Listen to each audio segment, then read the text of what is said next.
Hello everyone. तो आज है हमारा चैप्टर 2, वन एवं वन्यजीव संसाधन। तो देखते हैं, हमारी पृथ्वी अत्यधिक जैव विविधता से भरी हुई है। यानी कि जो हमारी पृथ्वी है इसमें बहुत सारी जैव विविधता है, यानी कि बहुत सारे ऐसे जीव जंतु हैं, बहुत सारे क्या है वनस्पतियां हैं अलग अलग प्रकार के। ठीक है, वो क्या करते हैं, जैव विविधता कहलाते हैं। इसीलिए हमारी जो पृथ्वी है जैव विविधता से भरी हुई है। मानव व दूसरे जीव एक जटिल परिस्थिति का निर्माण करते हैं। यानी कि जो मानव है उसके साथ साथ जो उसके आसपास उपस्थित जीव है, जंतु है, कीड़े मकोड़ों से लेकर पेड़ हो गए, पौधे हो गए, पक्षी हो गए, जो जल में भी रहते हैं, स्थल में भी रहते हैं, ऐसे जीव, उन सबको मिलाकर क्या बनता है, एक पारिस्थिति का निर्माण होता है। वन पारिस्थितिकी में महत्वपूर्ण भूमिका निभाते हैं क्योंकि यह प्राथमिक उत्पादक हैं जिस पर दूसरे जीव निर्भर हैं। यानी कि जो वन है वो पारिस्थितिकी में क्या है, बहुत ही महत्वपूर्ण है, क्योंकि वन क्या करते हैं, प्राथमिक उत्पादक हैं। अगर यह प्राथमिक उत्पादक न होते तो शायद दूसरे जीव का भी इस पृथ्वी पर रहना मुमकिन नहीं होता। हमारे वनों से ही या प्राथमिक उत्पादकों से ही अन्य जो दूसरे जीव हैं, जो द्वितीयक उत्पादक हैं या फिर प्राथमिक उपभोक्ता हैं, उनका रह पाना संभव हो पाया है। क्योंकि जो वन है या हरे पौधे हैं वो क्या करते हैं, सूर्य के प्रकाश से क्या करते हैं, अपना भोजन बनाते हैं। फिर इस भोजन को कौन खाता है, कीड़े मकोड़े, फिर उनको मेढक, फिर उनको सांप, उनको गिद्ध, ऐसे करके। ठीक है, तो इन पौधों की वजह से ही क्या होता है, हम जीवित हैं। भारत जैव विविधता के संदर्भ में विश्व के सबसे समृद्ध देश में से एक है। यानी कि जो भारत है वो विश्व में क्या है, जैव विविधता से भरा पड़ा है। उसमें बहुत सारे देश ऐसे हैं जो जैव विविधता से भरे पड़े हैं, तो भारत भी उनमें से क्या है, एक समृद्ध देश है जिसमें बहुत सारे जीव जंतु, बहुत सारे वनस्पतियाँ, पेड़ पौधे और अलग अलग प्रजातियाँ इनकी पाई जाती है। यह विश्व के सभी प्रजातियों की 8% संख्या को क्या करता है, इसमें पाई जाती है। यानी कि जो भारत है इसमें 100% में से 8% संख्या यहाँ पर प्रजातियों की पाई जाती है, जो लगभग 16 लाख है। भारत में 16 लाख प्रजातियाँ पाई जाती हैं, किसकी, वनों की। ठीक है, भारत में वन एवं वन्य जीव संरक्षण। अब जो भारत है इसमें क्योंकि 16 लाख क्या पाए जाते हैं, वन की प्रजातियाँ, तो इनके संरक्षण की भी आवश्यकता होती है। ठीक है, तो अब देखते हैं भारत में जो वन्य जीव संरक्षण वनस्पति तथा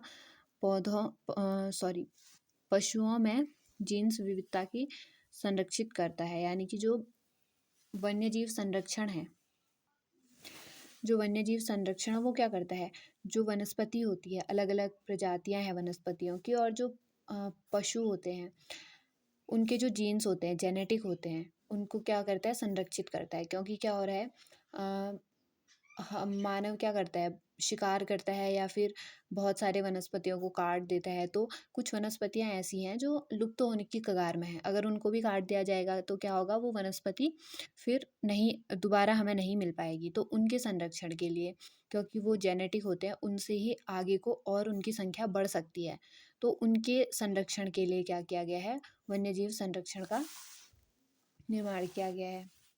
भारतीय वन्यजीव अधिनियम 1972 में लागू किया गया है। यानी कि भारत में जो वन्यजीव अधिनियम था उसको 1972 में लागू किया, जिसमें वन जीव के आवास संरक्षण के अनेक प्रावधान थे। इसमें क्या थे, जो वन्य जीव है, यानी कि जिस वनों में जो अलग अलग प्रजाति के जानवर पाए जाते हैं, इनके आवास और उनके संरक्षण के लिए प्रावधान थे।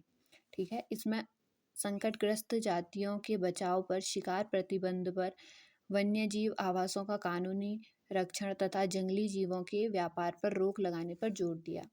यानी कि जो संकटग्रस्त जातियां थी, यानी कि जैसे टाइगर है, टाइगर क्या हो गया था, एक टाइम पे बहुत ही कम इनकी संख्या बच गई थी। तो इसके तहत क्या किया गया, टाइगरों को संरक्षित करने का इसमें प्रावधान किया गया। उनके शिकार पर प्रतिबंध लगाया गया। यानी कि जो जंगल में जानवर रहते हैं उनके शिकार पर प्रतिबंध लगाया गया। उनका शिकार कोई लीगल नहीं माना जाएगा, इनलीगल है वो। और वन्यजीव आवासों का कानूनी संरक्षण, जो वन्यजीव हैं उनके आवासों का क्या किया गया, कानूनी संरक्षण किया गया, यानी कि अब वो कानून के हाथ में होंगे, उनका संरक्षण कानून द्वारा किया जाएगा। और जो एक नॉर्मल इंसान होगा अगर वो उनके कानूनों का उल्लंघन करेगा तो उसको सजा मिल सकती है इस चीज़ पर, ठीक है, भुगतान भी करना पड़ेगा और सजा भी मिलेगी।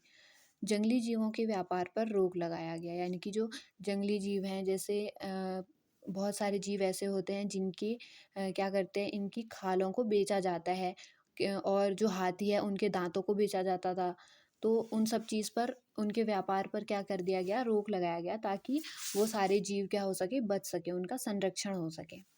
केंद्र सरकार तथा राज्य सरकार ने राष्ट्रीय उद्यान तथा वन्य जीव पशु विहार स्थापित किया, यानी कि जो हमारी केंद्र सरकार है जो कि केंद्र में स्थापित होती है और राज्य सरकार जो अलग अलग राज्यों में होती है, उन्होंने क्या किया, राष्ट्रीय उद्यान एवं वन्य जीव पशु विहार स्थापित किया, ताकि केंद्र सरकार पूरे देश में और राज्य सरकार अपने अपने राज्यों में क्या कर सके, वन्य जीवों का क्या कर सके, संरक्षण कर सके। वन्य जीव अधिनियम के तहत 1980 तथा 1986 के तहत सैकड़ों तितलियों, पतंगों, भृंगों, एक ड्रैगन फ्लाई को भी संरक्षित जातियों में शामिल किया गया, यानी कि 1980 और 1986 में हजारों तितलियों को भी संरक्षित किया गया क्योंकि तितलियां भी खतरे में थी। पतंगों को भी संरक्षित किया गया, एक ड्रैगन फ्लाई को भी क्या किया गया, इन्होंने संरक्षित किया।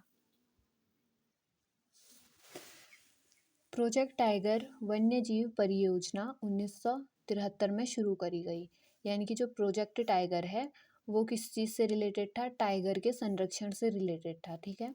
तो ये 1973 में शुरू करा गया था और इसमें बहुत उद्यान एवं पशु विहार बनाए गए थे अलग अलग राज्यों में। तो आइए देखते हैं। तो जो हमारा उत्तराखंड है, उत्तराखंड में कार्बेट नेशनल पार्क यानी कि कार्बेट राष्ट्रीय उद्यान की स्थापना करी गई थी जो कि टाइगर को बचाने से संबंधित है।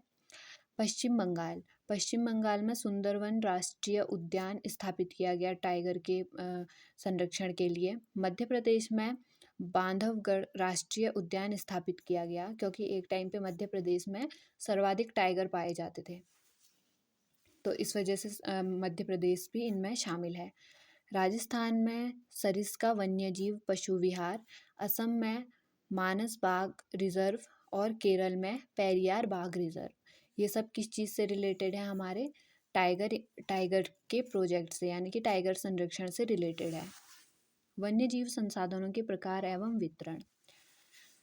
वन्यजीव के जो इनके जो प्रकार और वितरण है वो मेनली 3 प्रकार से है। पहला है आरक्षित वन, दूसरा है संरक्षित वन और तीसरा है अवर्गीकृत वन। तो जो आरक्षित वन है वो देश में आधे से अधिक वन क्षेत्र आरक्षित वन घोषित किए गए हैं, यानी कि जो हमारा भारत है इसमें से आधे से अधिक जो क्षेत्र है वनों का वो किस में है, आरक्षित वन में शामिल है। इन्हें सर्वाधिक मूल्यवान माना जाता है। फिर अगला है रक्षित वन। यह देश के कुल वन क्षेत्र का 1/3 हिस्सा रक्षित वन कहलाता है। अवर्गीकृत वन, अन्य सभी प्रकार के वन तथा बंजर भूमि जो सरकार, व्यक्तिगत या समुदायों के स्वामित्व में होता है उसको अवर्गीकृत वन कहते हैं क्योंकि इसका वर्गीकरण नहीं किया गया है। मध्य प्रदेश में सर्वाधिक वन क्षेत्र है जो कि कुल क्षेत्रफल का 75% हिस्से को घेरे हुए है, यानी कि जो मध्य प्रदेश है इसके कुल क्षेत्र का 75% किस में आता है, वन क्षेत्र में आता है। अब जो आरक्षित वन है वो किन किन क्षेत्रों में है, तो जो आरक्षित वन है ये जम्मू कश्मीर, आंध्र प्रदेश, उत्तराखंड, केरल, तमिलनाडु, पश्चिम बंगाल और महाराष्ट्र में है। रक्षित वन ये बिहार, हरियाणा, पंजाब, हिमाचल प्रदेश, उड़ीसा और राजस्थान में है। अवर्गीकृत वन क्षेत्र पूर्वीय राज्य एवं गुजरात, पूर्वीय राज्य यानी कि जिसमें हमारे अरुणाचल प्रदेश आ जाएगा, 7 सिस्टर्स जो है हमारी, और गुजरात, ये सब आ जाएंगे इसमें, ठीक है।